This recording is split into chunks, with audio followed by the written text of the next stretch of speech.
This isn't just another policy memo. It's a direct strike against the globalist machine that's been grinding down the middle class for decades. President Trump is finally moving to rip the American home back from the clutches of corporate giants. We've watched for too long as institutional dominance turned our neighborhoods into profit centers for Wall Street. That era, it's officially coming to an end. We're talking about a fundamental shift back to the people, putting the power of ownership back where it belongs, in your hands, not some boardroom in Manhattan. For years, a quiet, devastating crisis has been rotting out the heartland while the media looked the other way. You know the story. Hardworking American families scraping together every penny for a down payment only to find the rug pulled out from under them. Massive institutional investors weren't just participating in the market, they were cannibalizing it.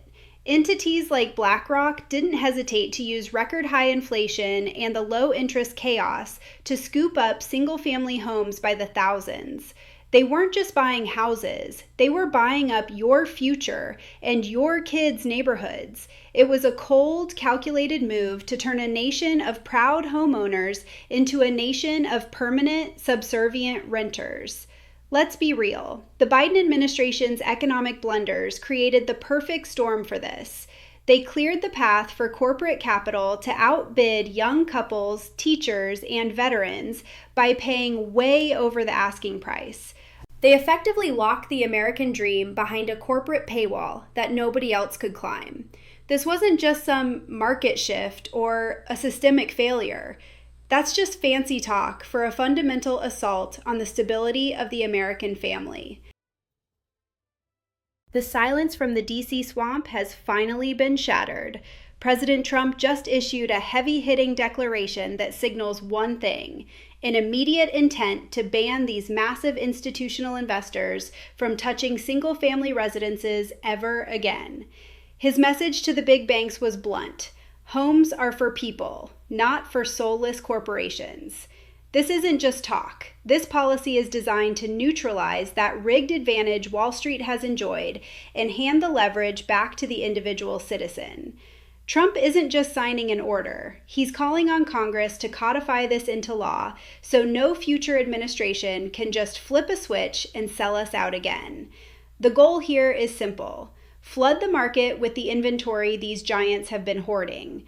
We're looking at a move that could slash prices and give millions of people a real shot at ownership again.